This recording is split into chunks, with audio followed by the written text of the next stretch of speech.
ñoo ngi nuyu ñëpp di jiite si nuyu monsieur le maire El Hadj Massamba Mbengue ak équipe municipale bi yëpp di ci teg suñu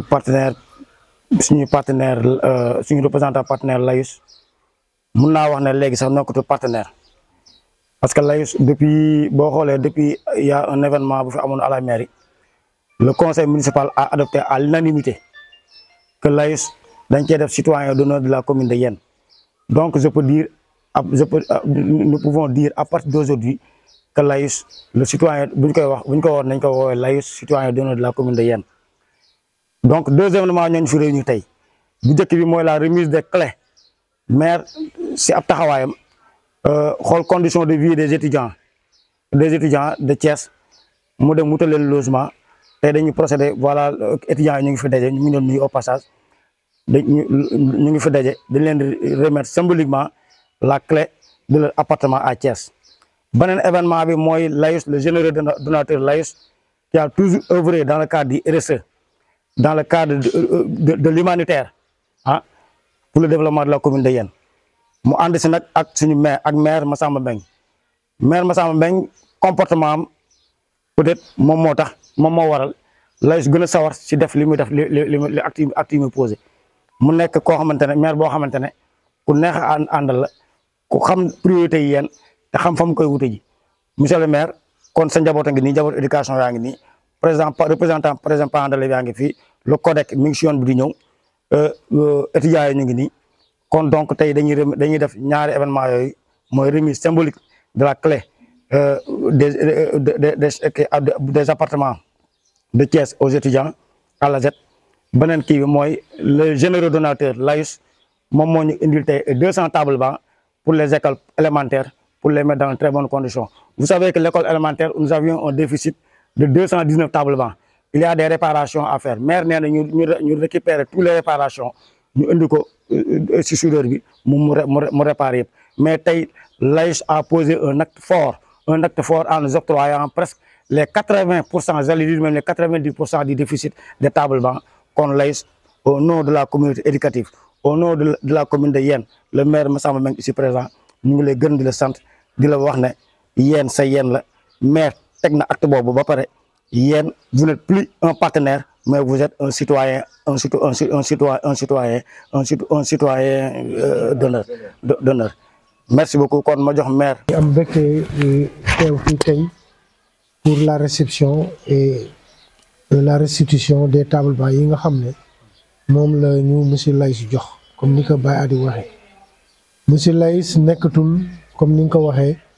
un partenaire c'est un citoyen d'honneur à part entière de la commune de Yène la muy def ñu di ko wax la muy def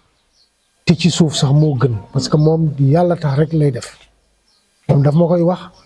mu ne ma lépp loo xam ne li soxla la ci wàllu commune Yène mu jëm ci jeunesse jëm ci santé jëm ci éducation jëm ci sport lépp loo ma ci wax rek lu ma ci mën dinaa ko def te loolu yemul ci wax daf koy jëfe comme ni ko Baye waa di waxee lii ñuy recevoir muy table bancs yi am na une bonne partie des fournitures scolaires jiitu na ko te ñooñu woo nañ ko rek semaine bi passée jox leen ko donc loolu c'est pour vous dire que rek lépp lu maire taxaw pour def ko monsieur Layus dugal na ci loxoom pour contribuer et compléter loolu lu wér la salle de classe yi nga xam ne ñi moo tax ñuy defar table bancs yi maire yi mu ngi def 10 salles de classe sur fonds propres à Toubab Dialaw et à Yène Guèye moom dugal na 6 yoo xam ne yi lu leer ba leer mooy année scolaire ren bi dana nekk en opérationnel pour soulager les déficits au niveau du CM te loolu lu am solo la ku dem foofu di nga ko gis et dans quelque temps on procédera à l'inauguration te loolu yëpp dafa ànd ay équipement donc table yaa ngi nii waaye salle de classe yi dafa ànd encore ak ay équipement loolu muy nekk lu ñu saluer monsieur Layus comme ni ko kii waxee maa ngi def tous les moyens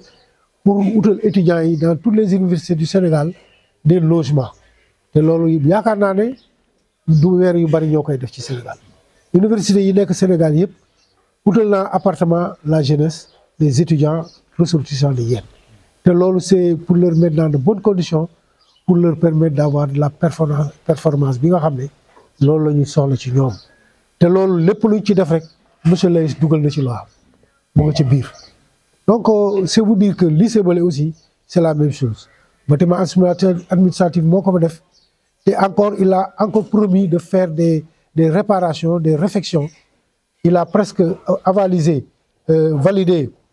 le besoin te bu soobee yàlla dina ci teg loo xam donc dañuy mën a wax ne rek monsieur Layes ñu ngi koy gërëm bu baax a baax di ko sant monsieur Dieye mi nga xam ne moo représenté te à chaque fois moom la fi yebal aussi ak ki nga xam ne ci moom la àndal Cheikh ñu ngi leen di gërëm di am mbégte recevoir leen fii ci yéen te bu soobee yàlla monsieur Layes dina xam ne ay gor la ko séqal te lépp lu ñu mën si suñu collaboration ak moom dinañ ko taxaw dinañ ko jëf te population yéen yëpp dinañ ko xam yëg ko xam ne kat monsieur Layes bi suñu dëkkandoo la si dëkk bi la dëkk waaye itam amul kenn koo xam ne kii dëkk ni yéen cosaanoo fi di def lu ëpp li monsieur Layes di def kon ñun dañu mën di ko gërëm di ko sant di ko ñaanal yàlla ko yàlla defal wér fan gudd ak mujj gu rafet ak njabootam yëpp li nga xam ne li mooy liggéeyam te liggéey boobu moo tax mu ñuy mën a jox li mu ñuy jox yàlla aar ko ba li nga xam ne ni lépp moom lay bëgg di ko doxal ci ay usine am ak ay carrière am yàlla defal ko ci jàmm musal ko ci bépp seytaane ba yàlla dogal du mu am benn gàllankoor parce que monsieur Layes ku baax la te bu amee rek ñun am nañu ki nga xam ne kii nag bu amee nga am da nga koy ñaanal mu mucc da nga koy ñaanal wér da nga koy ñaanal yàlla jàppale ko ba nga xam ne lii mu bëgg yëpp dina ko am benn logement moo ñu dese woon ci étudiants yi mooy woon région de Thiès université de Thiès yàlla dogal na def nañu ko on a fait l'avance on a signé les contrats et tey jii jot nañu caabi yi nga xam ne xale yi mën nañu dem comme école ubbi na ñu dem foofu donc vraiment am nañu mbégte di kontaan bu baax a baax ci collaboration bi am ak monsieur Layes te moom wóor na ma wóor yàlla ne du bàyyi benn yoon parce que gisu fii aussi suñu taxawaay ay caaxaan lépp loo xam ne li muy defal la dañ koy bàyyi ak liberté mu tànn entreprise bu ko neex mu liggéeyal ko ba mu mujjee bu mucc ayib mu yëkkati caabi yi tekk suñu loxo te moom ko mu commencé def ba léegi loolu lay def te teggu ci loo xam benn yoon donc ñun ñaan lañu man ñu ngi koy ñaanal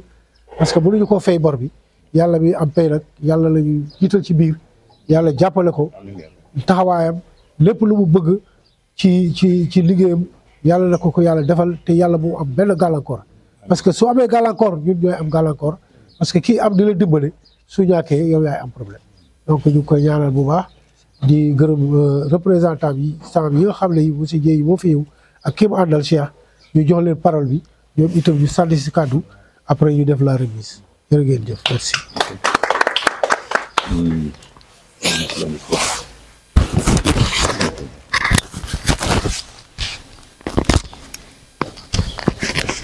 Monsieur le maire maa ngi lay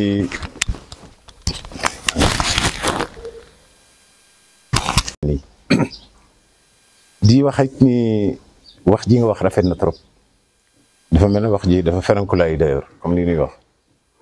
li nga wax si Lat Fala Layus defe naa ni seede la boo xam ni ñëpp si maase moom nag dafa am fu mu teg yéen du rek citoyen d'honneur dafa maaseeg waa yéen parce que booy déggu li muy wax de buy nettali depuis bi mu duggee bi mu dëkkee yéen buy nettali jaar-jaaram fii si yéen da ngay yéemu sax si yàlla quoi da ngay foog ni moom moo sos yéen bokk na si ñi ko sos loolu wane na ni xalaatam bi mu am si yéen te loolu nag du lu gulet parce que li ñuy tuddee vision am Lat Fala Layus du rek industriel boo xam ni dafay produire ciment dafa nekk koo xam ni ciment bi dafa am leneen lu ko mooñ c'est-à-dire que nee na moom mënul dund di liggéey cimenterie te boole aussi li nga xam ni ñaari domaines yoo xam ni daf ko soxal mooy lu jëm si éducation ak lu jëm si santé ba tax na lii muy def nii moom amul limite territoriale li muy def nii yéen mooy li nga wax léegi rek am na loo xam ni yi muy def te kenn xamu ko moo ëpp li muy def li nit ñi teg seen bët kon lii nga xam ni def na ko yéen dafa nekk loo xam ni ngëm dafa ko gëm conviction la vision la ñu tuddee tubaab di tuddee vision mooy li nga xam ni mënoo dund te lii mu boole ko sa dund dimbali nit mu dimbalam nag mi ngi jëm si ñaari domaine mooy li ma wax santé ak éducation lii mu def nii nag fii si yéen nee na du si tayyi dina si dugal loxoom ba mu fees dell équipement yi muy def yu jëm si affaire matériel bi ak santé bu ko defee ren déwén dina ñëw mooy gën li muy def déwén moo ëpp li mu def ren kon nag maa ngi leen di seedeel ni Lat Fara Layus mi ngi seen wet dina continuer li mu leen di dimbali dina gën a yokk ndimbal gi muy jëm si école si lu jëm si santé ak dimbali également parce que yaa ngi wax étudiants yi nga xam ni dimbale na leen si affaire logement appartement yi loolu aussi mi ngi si boppam am na lu mu si defoon dina continuer di gën def voilà kon nag loolu laa bëggoon yasal ni leen ni du génne loxoom si ndimbal gi ma xam ni daf koy jëmali si yéen voilà kon nag loolu laa bëggoon Cheikh boobu amoon loo say sànni. La population est sortie en masse et vraiment donc malgré lu mu guddi je me rappelle c'était nuitamment nit ñi génn nañ en masse donc pour célébrer ko di wan cofeel bi nga xam ne waa yéen donc am nañ ko ci moom tam mu nekk nit koo xam ne je pense que cérémonie yi c'est la 3e fois en tout cas man ma si assisté fii nii à yéen daaw à période ñëwoon nañ fi aussi donc dans le même local pour réceptionner aussi ay table banc comme ni ko monsieur Dieye waxee président nag dafa nekk nit koo xam ne dafa discret moom dafa jàpp ni dafa am mission boo xam daf ko war di remplir mu koy def dans la discrétion et comme ni ñu koy waxee rek nit ki booy defal nit sa loxo ndeyjoor sa loxo càmmoñ waru ko yëg moom loolu mooy dimension bi nga xam ne foofu la toll mais yàlla xam na ni que président dafay investir donc beaucoup dans le social mu nekk dans le domaine de la santé dans le domaine de l'éducation dans le domaine des infrastructures donc moi j'ai été un témoin avec Lamine moom ngeen gën a miin Lamine Mbaye mi nga xam moom mooy def la plupart des travaux qui a ici moom moo koy superviser donc bu ma fàttali ko am na benn jamono boo xam ne ci côté géej gi y a des périodes yoo xam ne nga doon am difficulté sax pour jàll côté kër gi donc et man je fais partie des gens qui ont supervisé un peu les travaux yi defar digg yi pour gars yi di mën a jàll foofu noonu au-delà de ça donc di fàttali ni donc demoon nañ fi cérémonie de pose de première pierre bloc administratif dem nañ ci inauguration bloc administratif bi aussi donc yooyu ay exemple la rek yoo xam ne dama nekkoon di ko joxe par rapport ak président li nga xam dafa nekk di ko dimbalee donc la commune et ni ko Cheikh Tidiane waxee léegi nii à travers la commune de Yène li muy def ci Yène da koy def aussi dans toutes les localités yi nga xam ne dañuy nekk dans les environs de nos opérations de nos activités minières ci côté étudiants yi donc pourquoi ma sawar ci wax ji et ma kontaan bi ma leen fekkee fii ñu toog di leen ñaax aussi que ni président donc day tabax école wut ay table banc def fa jënd fourniture def fa accompagner di joxe ay bourses ba pare boole ci di leen employé tey mu nekk Ciment du Sahel que mu nekk groupe Layus bu ngeen fa demee man xam naa fa ñoo xam ne ay doomu yéen lañ ñoo xam ne ñu ngi liggéey ci société yooyu noonu te am na ci même des gens yoo xam ne c'est de hauts responsables dans ces sociétés là bëgguma citer seen tour mais c'est juste pour vous dire donc yamul rek ci tabax école def table banc ak donc jënd fourniture mais aussi da leen di recruter jox leen confiance ñu nekk dans des positions de responsabilité donc foofu laa bëggoon daan lay wax ji di leen wax pour ngeen ñaanal ko wér-gu-yaram donc ak gudd fan ak njabootam et que moom waa Yène la lépp lu mu fi def rek donc que yàlla gën ko ful ba mu mun di continuer ci loolu noonu. jërëjëf merci. bu am solo boo xam ne bi méngoo na ak liggéey yi muy usines yi muy liggéey. ak liggéeyam na nga déposer sa CV. su la testé nga def stage nga joxe de bonnes conditions wane compétence bu soobee yàlla dina la jël pour jàppale étudiants yi. loolu aussi moom laa si doon njàmbaas pour xale yi xam ko xam ne li ñu leen di defal dañu leen ko defal pour ñu réussir dans la vie et que suñu réussir du leen bàyyi dina continuer jox leen ay stage ku ci am mérite ñu jël la defal la emploi defal la contrat ngay liggéey loolu laa ci doon rajouter ma jox le représentant de l'ASET mu sànni ci kàddoom pour la remise des titres. Merci pour li ngeen octroyer à notre disposition au nouveau appartement au niveau de Thiès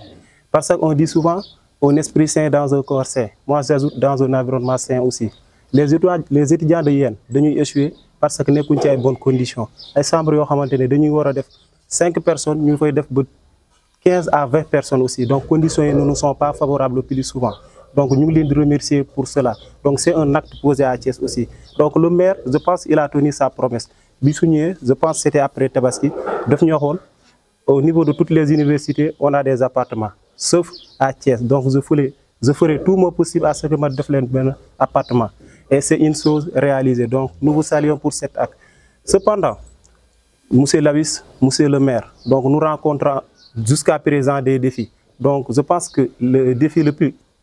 urgent actuellement, donc c'est un 3e appartement au niveau de Dakar. À chaque fois, on constate après les orientations, le plus grand nombre de nuits de filles comment dirais-je, au niveau de Dakar. Souvent, des étudiants sont orientés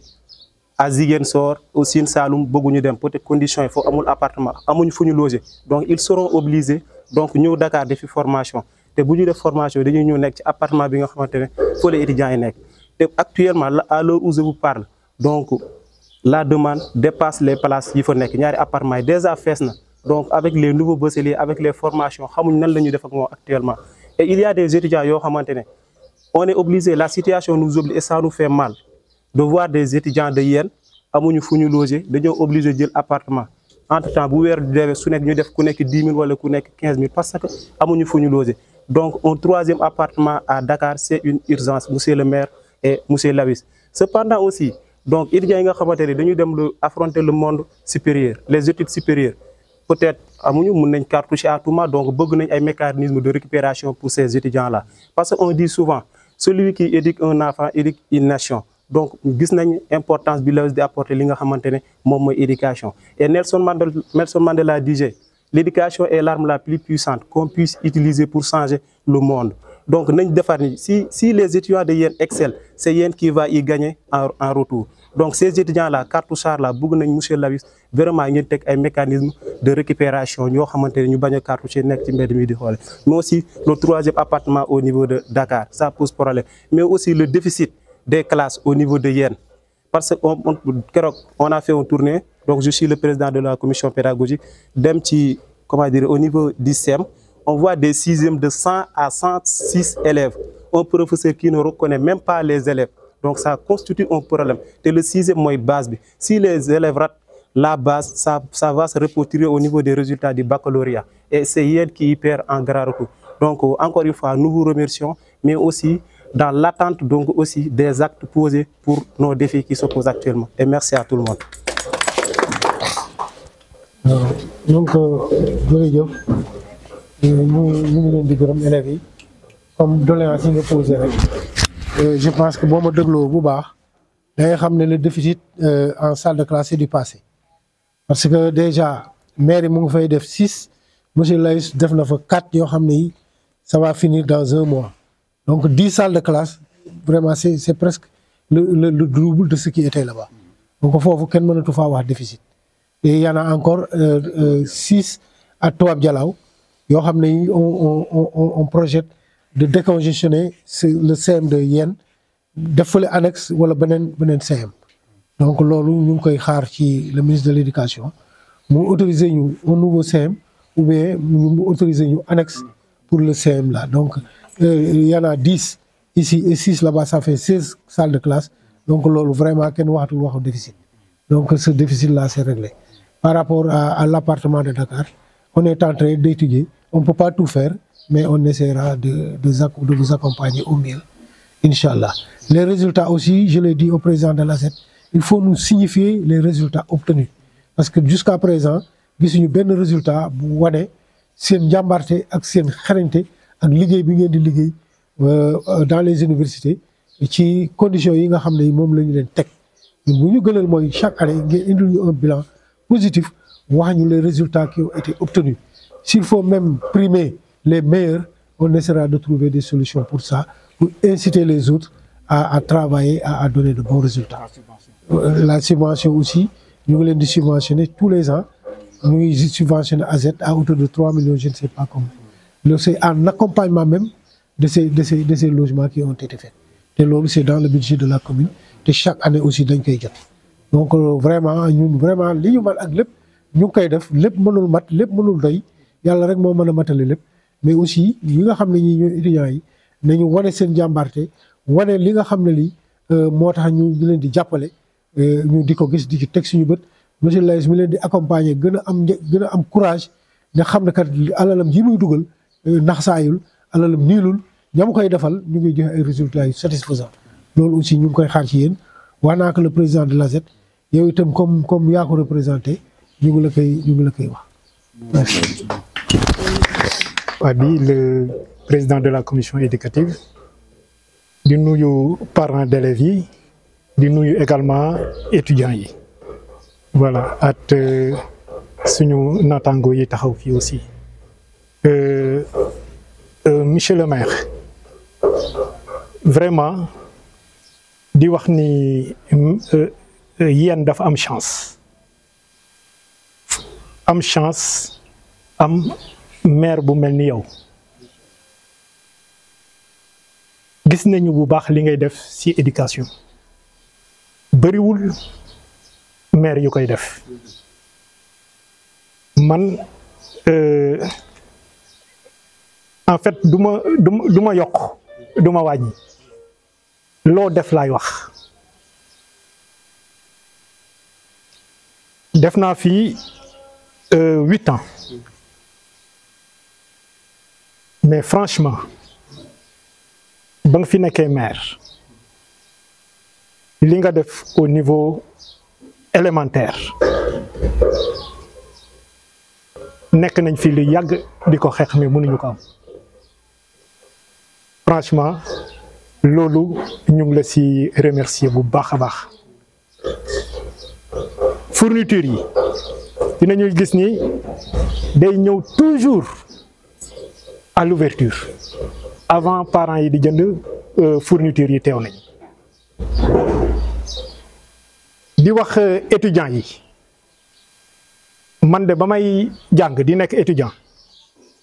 maire bi ma nekkoon dëkk bi ma nekkoon maire bi bu ma tegoon ci condition yi kon kenn waxee su waaw at accompagnement bi nga xam ne moom la Layus di def déjà ñu ngi leen di wax ngeen def ay proposition de solution déjà pour cartouchage yeeg yu demee noonu loolu bëriwul ñu nga xam ne dañ koy def di leen remercier bu baax a baax table banc yi ma gis nii man ba ma ñëwee ba léegi maa ngi gëstu de gauche à droite di xool mayewul rek ay table banc mais c'est des table bancs de qualité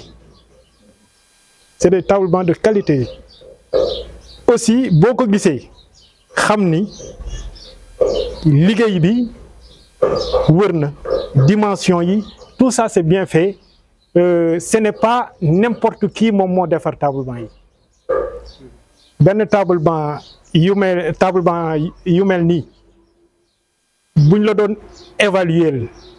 prix bi benn prix hein di nga xam ni qualité la lu cher la vraiment c'est des intrants de qualité xale yi buñ si toogee dinañ bind bu baax fu mu ne nii la balle est dans notre camp nous les enseignants c'est de faire de bons résultats